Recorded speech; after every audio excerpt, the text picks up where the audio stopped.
अस्सलाम वालेकुम दोस्तों, मेरा नाम उस्मान अली है और मैं आपको वेलकम करता हूं अपने YouTube चैनल पर। मैंने एक सीरीज़ स्टार्ट की हुई है जिसमें मैं आपको पॉलिटिकल साइंस के कुछ कोर कॉन्सेप्ट्स पढ़ा रहा हूं जो आपके ऑप्शनल सब्जेक्ट्स के लिए काफ़ी ज़्यादा इंपॉर्टेंस हैं, चाहे वो CSS है, PMS है या किसी और कॉम्पिटिटिव एग्ज़ाम की आप तैयारी कर रहे हैं। इसमें मैं आपको सोक्रेट्स की जो है वो फ़िलासफ़ी के बारे में कुछ और जो है ना वो कुछ दीगर आर्ग्यूमेंट्स बताऊंगा कि सोक्रेट्स की पॉलिटिकल फ़िलासफ़ी क्या है। आज हम पढ़ेंगे कि जनाब सोक्रेट्स जो हैं वो why did he attack democracy, या हम यूँ कह लें मोर प्रिसाइजली एथेनियन का जो उस वक्त का जो डेमोक्रेटिक सिस्टम था उसको सोक्रेट्स ने क्यों जो है ना नापसंद किया था, उसके क्या डिमेरिट्स थे, उसके क्या फ्लॉज थे जो उन्होंने ऑब्ज़र्व किए थे। देखें, सबसे पहले तो देखें डेमोक्रेसी के फ्लॉज या डीमेरिट्स जो इन्होंने ऑब्ज़र्व किए थे उसको समझने से पहले हमें ये पता होना चाहिए कि डेमोक्रेसी है क्या। डेमोक्रेसी एक ऐसी फॉर्म ऑफ गवर्नमेंट है जो मेजॉरिटी की विल को रिप्रेजेंट करती है, विल ऑफ मेजॉरिटी,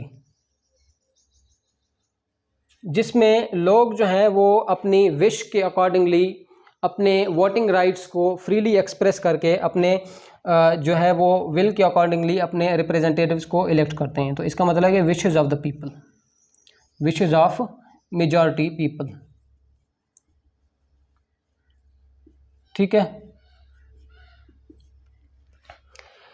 मतलब ये एक एसेंस है, ये बेसिक पर्पस है डेमोक्रेसी का, जो कि एक लोगों को प्लेटफॉर्म प्रोवाइड करता है। ये एक ऐसा सिस्टम होता है जिसमें लोग उन नुमाइंदों को, उन सियासी नुमाइंदों को इलेक्ट करते हैं जिनको वो वोट देना चाह रहे होते हैं या जिनको उनको इलेक्ट करने की ख्वाहिशमंद होते हैं, ठीक है।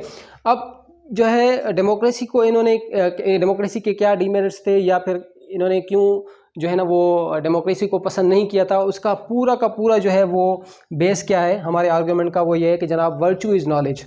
सोक्रेट्स ने कहा था वर्च्यू इज़ नॉलेज, वर्च्यू जो है वो दैट इज़ नॉलेज। अब नॉलेज हमें पता है कि ये हम गेन भी कर सकते हैं, हम सिखा भी सकते हैं और हम सीख भी सकते हैं। तो इसका मतलब है कि जो वर्च्यू है, जो वर्चुअल वैल्यूज़ हैं, जो वर्चुअस चीज़ें हैं, that can be learned, that can be taught, ठीक है, दैट कैन बी ऑब्टेन्ड।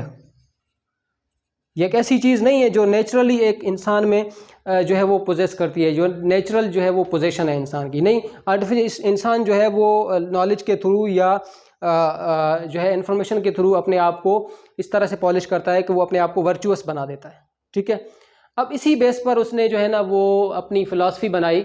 उसने ये कहा कि जनाब अगर वर्च्यू नॉलेज है तो इसका मतलब है कि सोसाइटी में दो तरह के लोग होते हैं। एक सोसाइटी में एक माइनॉरिटी होती है और एक मेजॉरिटी। मेजॉरिटी वो लोग होते हैं जो नॉन वर्चुअस होते हैं। जाहिर है सोसाइटी में सारे लोग जो है ना वो रेशनल नहीं होते हैं, ठीक है। क्या नहीं होते हैं जनाब? रेशनल नहीं होते हैं, या फिर सारे लोग नॉलेजेबल नहीं होते हैं,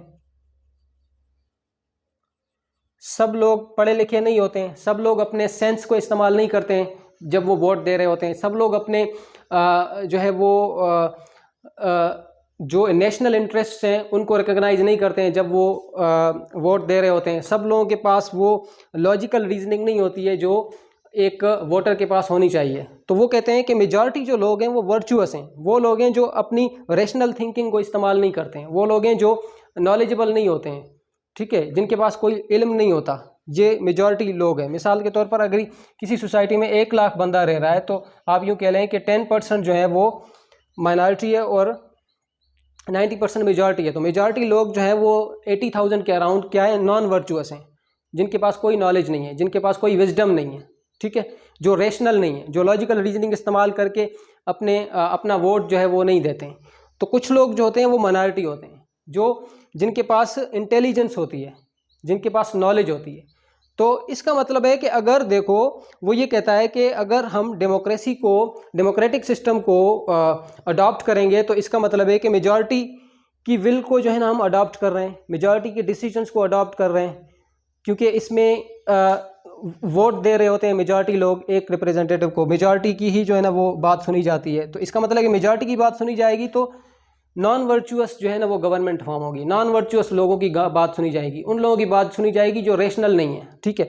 अब इस रेशनल थिंकिंग की बेस पर जो सिस्टम बनेगा वो अनजस्ट होगा, वो अनजस्ट होगा, वो जस्टिस डिस्पेंस नहीं करेगा, वो इंसाफ नहीं करेगा लोगों के साथ, उसकी क्या जो है ना वो डिमेरिट्स होंगे। ऐसा सिस्टम होगा जिसमें जो फेयर नहीं होगा, ठीक है, आप यूँ कह लें, या जो क्रूअल सिस्टम होगा, जो ट्रूली जो है वो नेशनल इंटरेस्ट को समझ नहीं पाएगा, ऐसा सिस्टम गवर्नमेंट का होगा। तो इसलिए वो डेमोक्रेसी के खिलाफ थे, क्योंकि डेमोक्रेसी में मेजॉरिटी लोगों का डिसीजन होता है, मेजॉरिटी लोगों की विल होती है, और मेजॉरिटी लोग नॉन वर्चुअस होते हैं अकॉर्डिंग टू सोक्रेट्स, और माइनॉरिटी ऐसी होती है जो इंटेलिजेंट होते हैं और नॉलेज होते हैं। वो ये कहते हैं कि हुकूमत इन लोगों की होनी चाहिए, मिनॉरिटी की होनी चाहिए, मेजॉरिटी का जो है ना वो फॉर्मेशन ऑफ गवर्नमेंट में कोई रोल नहीं होना चाहिए, ठीक है। ये था सोक्रेट्स का जो है वो कॉन्सेप्ट ऑफ डेमोक्रेसी और कॉन्सेप्ट ऑफ गवर्नमेंट, और इन्होंने डेमोक्रेसी पे क्यों अटैक किया था, क्या जो है ना वो फ्लॉज थे जो एथेनियन सिस्टम में इन्होंने बताए थे, ये अब तक आप समझ चुके होंगे। Thank you very much. अल्लाह हाफिज़।